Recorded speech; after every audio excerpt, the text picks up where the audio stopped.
Sponsored by Taylor Freelance, Rainier Ballistics, Hodgson Powders, and JPL Precision.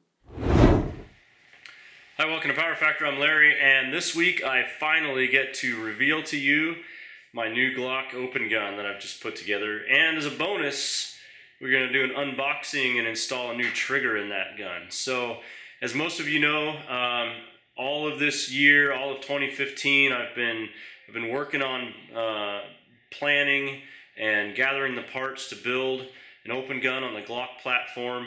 And then, as our regular viewers know, I took a little detour when the Carry Optics division, provisional division, was announced this summer. And I had my optic. I had a lot of parts, but I had my optic, and I just wanted a gun to put it on. This Carry Optics came along, and as you know, I put it on a Glock 23, and now I've continued to build out my Glock 23 into what I'm calling my backup open gun. So there she is.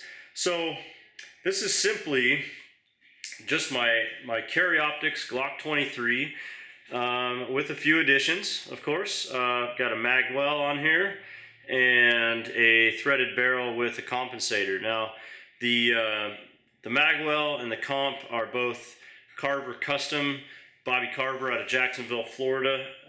These are basically brand new parts. The compensator I bought new from him. I got a smoking deal on the magwell and the threaded barrel off the classified ads on Brian Eno's forum. So that really helped bring this build together, put it together under budget, really. I mean, this is the most budget open gun probably ever. It's probably also not the most competitive, but boy, it sure feels good in my hand. So this is if I didn't already tell you, this is a threaded Glock 23 40 caliber lone wolf barrel. It's a 9/16 by 28 thread, I believe it is, and a 40 caliber compensator to match. This is a what Carver calls the 4-port comp. Get some light on it there. 4 ports on top, and then bleeders on the side on the last 3 chambers there. The magwell is compact gun specific. You can't take just a regular any old Glock magwell and put it on a compact gun because the angle is cut differently. The bottom of the frame is cut differently than a full-size gun. So I was happy to find that that a magwell was available for a compact gun, and once I kind of found all the parts, decided to pull the trigger and go for it. Like I say, I found somebody online, private sale, that sold me the magwell and the barrel, and also the guide rod, which is also from Carver Custom. So there she is, my Shorty Forty open gun for USPSA Open Division. We'll take it over to the bench and show you some more details. So there she is. Like I said, this is my Glock 23 based 40 caliber Glock open gun. It's not the first one ever done. I have seen at least one online where somebody else put one together, but this one so far I'm very happy with, at least the way it feels in my hand. I haven't shot it yet, but like I said, just got all these parts together. So back to all the details of the parts. This is a Carver custom magwell specific to the Glock compact frame. It is aluminum with a brass plug that comes up to about here in the back strap, and it's attached with a screw here that attaches it into the brass plug, and then a screw right here that you can see that goes through the lanyard hole to keep the brass plug in the grip. The compensator, like I said, is a Carver. It's aluminum. Most Glock compensators are aluminum, and this one is a 4-port, like we said, with 4 ports on top there, with bleeders in the last 3 ports. The magazine button is JP Rifles. Used to make these for Glock. I've had that for probably 10 years. It came off my limited gun, my Glock 35 limited gun. Went ahead and swapped it out to put this one on here. And as you know, this optic is a Trijicon RM05G. It's a 9 MOA green dot powered by fiber optic and tritium, and was installed by Grizz Precision, and we've featured all that on the show before. So currently, I took the trigger, the one trigger that I've got that's somewhat, you know, tuned up, and put it back in my limited gun in anticipation of this box right here arriving. Dun, dun, dun, dun. So this is a little box I just got in the mail a couple days ago from GT.com. Who is that? GlockTriggers.com. So big shout out to GlockTriggers.com. Thanks to them for supporting the show. And yes, I have already cut the tape and took a little peek inside this box here. That was mine. I was hiding it from my son. So I have already taken a little peek inside here, but really haven't opened anything up. So what do we got here in the box? Got a couple of GlockTriggers.com patches there. That's cool. And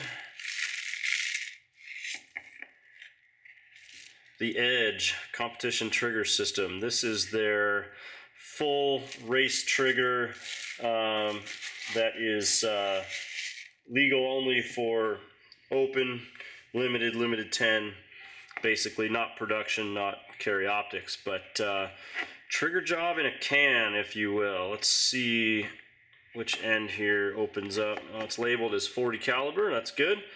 So all that means is it's just got the right ejector housing, mainly the ejector on there. And we'll see what this comes with. There's our trigger bar. Go ahead and open that up. Nice and shiny, highly polished. Looks good. It's got the factory Glock smooth face trigger shoe on there, which I do like. I do like quite a bit. The other trigger I was running had a Glockworks aluminum, you know, the Fulcrum Ultimate on there. It's not rounded off to the side like the factory trigger is, and I really kind of like this a lot better.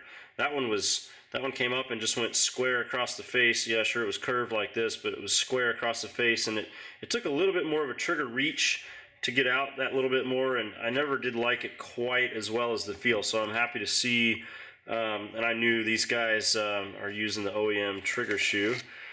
We've got striker springs, clearly labeled.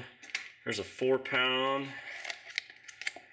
4.5-pound, 5-pound, and we've got a plunger safety. What do you call it? The safety plunger, or the striker safety. God, I can't think of that part right now. And it's got a lighter spring that comes with it. So and it's highly polished. A couple of extra spring cups and a Allen wrench. Ah, yes, the Allen wrench. What is that for? We've got an adjustable over travel stop here. Just like my other trigger housing, there's a screw that's been installed here.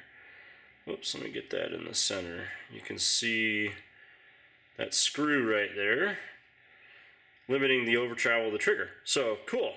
So we're gonna get to installing this thing, and let's see here what to do first, man. So we're gonna have to snip that. We're going to have to snip that zip tie there.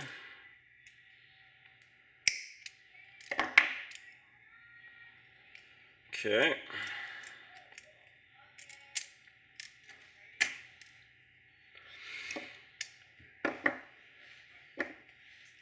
Get rid of that.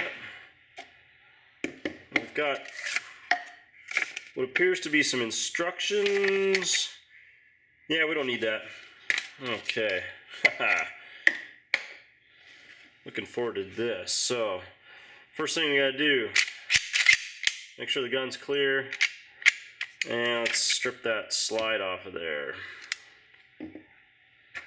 Take our handy dandy punch. And let me move some of this stuff out of the way. This is a little bit difficult straddling the tripod here. Punch out your ejector housing pin, little plastic pin. Of the 2 pins here, I like to punch out the locking block pin first. That makes the trigger pin quite a lot easier to get out. And with that, we simply lift out the locking block and lift out the old trigger assembly. This is all basically factory stuff right here that was in this gun temporarily while I was anticipating getting this kit in. So I'm not going to mess with the over travel adjustment just yet. We're just going to do a quick little install here, see how it feels, see what it looks like on the trigger pull gauge. So let's see here. Get that back in there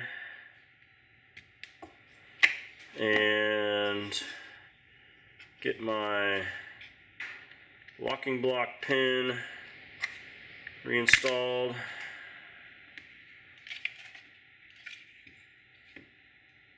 Kind of get that centered up side to side. Take our slide stop, get that in there. Trigger pin comes in from that side, and there you have it. We've just changed, without any rehearsal, just changed out the Glock trigger in under a minute thereabouts. So now we've got some more parts here. I'm going to install these off camera, I think, and we'll come back.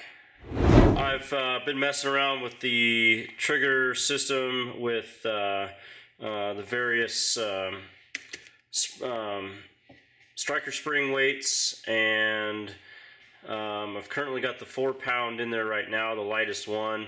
I also was busy adjusting the over travel screw in the ejector housing, so I had to actually take some over travel out of it. In other words, the trigger would break and there would still be some over travel, so I turned that screw in a bit to limit the over travel.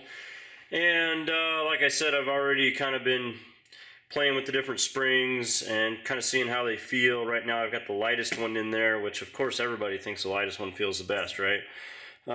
Usually. The one thing though is the positive reset is not quite as positive with the lighter spring in there. It's really not too bad though. It's not pushing back forward on my finger quite as much as I like. I might put the 4.5-pound spring in there and see how that feels. Feels really good though. The trigger breaks nice and clean, and right just at about 3 pounds, just maybe an ounce over 3 pounds. It's under 50 ounces for sure on my trigger pull gauge, which I think will show you. If you noticed, I've got my my Armor's slide cover plate in there right now, and that's just because I was checking the engagement of the striker and the sear back into the cruciform there, which acts like a sear. And if you know what you're looking at, you see that we've got, oh, let me check with my eyes here. We got at least half of that engagement surface is there from the sear to the leg of the striker. So I was checking on that, making sure that looks all safe. We've shown you that before. That's how the trigger system works. Reset and fire. So I was looking at all that stuff and comparing some trigger pull weights. So if you guys are curious, this trigger with the lightened safety plunger in there and the lightened spring there, and it's polished and everything, with all the polished parts and just exactly as it came, with the 4-pound striker spring, is breaking, like I say, it's under 50 ounces, so just a tick over 3 pounds. With the 5, I tried it with the 5-pound striker spring in there, and it was just right at 4 pounds. And my other trigger I have here, my limited gun, which is some cobbled together pieces and parts and whatnot, but it's breaking about 4.25. Breaks about 4.25 pounds on my trigger pull gauge. So all of these are an improvement over what I was already using. I do like the smooth face trigger better than the factory serrated trigger, although it's not bad either. But I do like the flat, or rather the smooth face trigger on the one that GlockTriggers.com is using. And what else to say? I mean, I don't know. I really like to be able to adjust over travel. One thing I will say that they do recommend, and I haven't done this yet. Of course, I haven't even fired the gun yet with the comp on there. But one thing Glock Triggers recommends is putting in a lighter striker so that it will accelerate faster. It'll hit. It'll get up to a faster speed. Essentially, well, it'll reduce the lock time.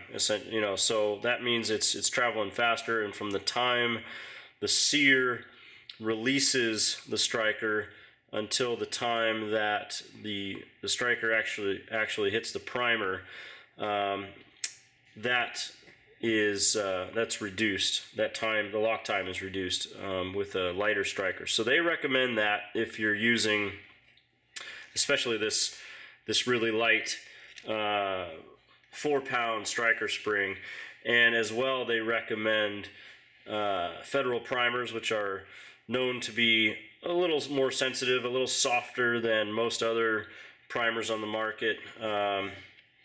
So those are a couple of recommendations from GlockTriggers.com. I haven't done that yet. I haven't function tested this yet. We'll see how it goes. Right now I still just have a factory ugly looking striker in there, which is not even polished or anything like that. So the trigger pull and the trigger quality may improve once I give this guy a little polish. And then if I've got some ignition issues, I'll look into a lightened striker. So I think we'll take this over to the other end of the bench here, and I'll just do a little trigger pull gauge for you just so you can see what that looks like. This is where I do my trigger pull testing here. I've just got my vise with some urethane soft jaws here, and I've got this RCBS spring scale trigger gauge, and it's in grams and ounces. I look at the ounces side here on the right, or yeah, on your right. And it's just got a simple little hook. The hook's onto the trigger, and I've got a little piece of tape that I wrap around it just to get a little bit of traction on the trigger shoe itself. So first thing, cock the gun, always checking that it's unloaded, and I set it here in the vise and just hold that slide and frame, and I get my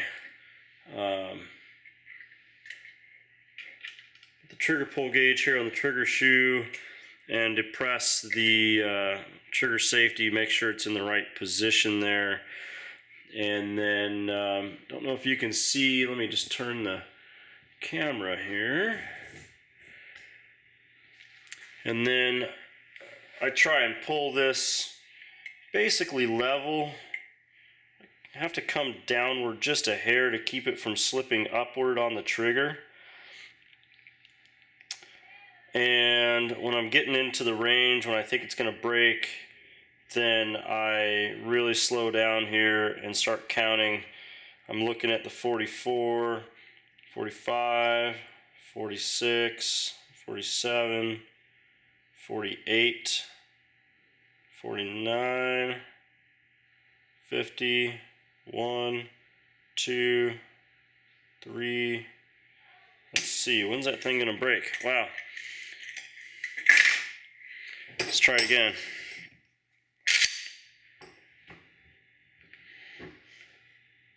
Get that locked in there.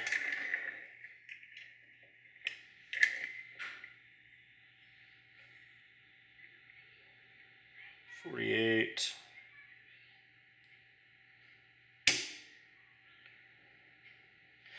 Okay, that's about 3¼ pounds. That's about 53 ounces.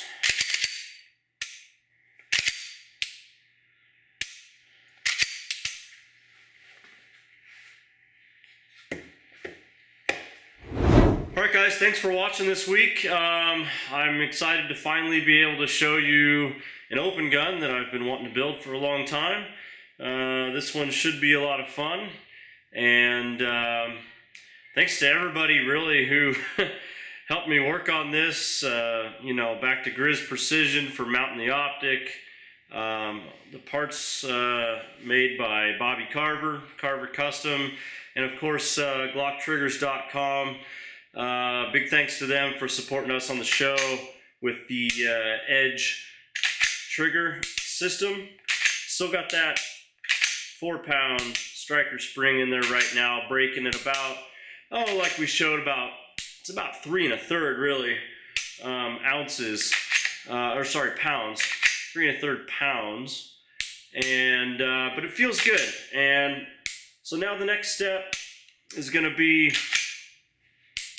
function testing and chronographing. So now, as you know, one of the tough things with 40 open is developing a load that works your compensator and makes major power factors. So that'll be coming up soon on a future episode. I've got several loads made up, and we're gonna chrono those and test them through this gun and see what it takes to make major, and let's see what powder works the best to keep this gun shooting flat and keep the muzzle down, work that compensator real well. If you want to see something kind of comical, the magazine in the gun right there. This is a 170 millimeter magazine. It's fits the gauge just right, so it's the maximum legal length magazine. I've shown it before. It's a Glock 22 round mag with a Taylor Freelance, thanks Taylor Freelance as well. Taylor Freelance +3 base pad on it, bringing it out to the maximum legal length for a total of 25 rounds. This magazine it just looks ridiculous in this gun. It makes this gun look, that's you know, until you stick the magazine in there, you don't realize that it is a compact gun. And I think that it's there's a good chance that local matches I'll get called on that mag, saying, "Hey, is that a legal mag? That thing's really sticking out really far." Just for comparison, this is what it would look like in a full-size frame. Doesn't stick out quite as far. So this is what people are used to seeing sticking out of a magazine well in an open gun. Stick it in this thing here, sticking out a little bit further, and just to my eye it's like, whoa, that's a really long magazine. But it's just the fact that it's such a compact frame makes it look so long. Standard 140 millimeter magazine looks like that. So if you have any questions about this build, if you have any questions about the parts, fitting of any of the parts, the trigger system from GlockTriggers.com, don't be shy, give us an email or shoot us a message on Facebook or YouTube. Of course, our email address is powerfactorshow@gmail.com. See us on Facebook. Please like our show on Facebook, facebook.com/powerfactorshow. And then YouTube, of course, is where quite a lot of people see our show. And other than that, thanks a lot. See you next week.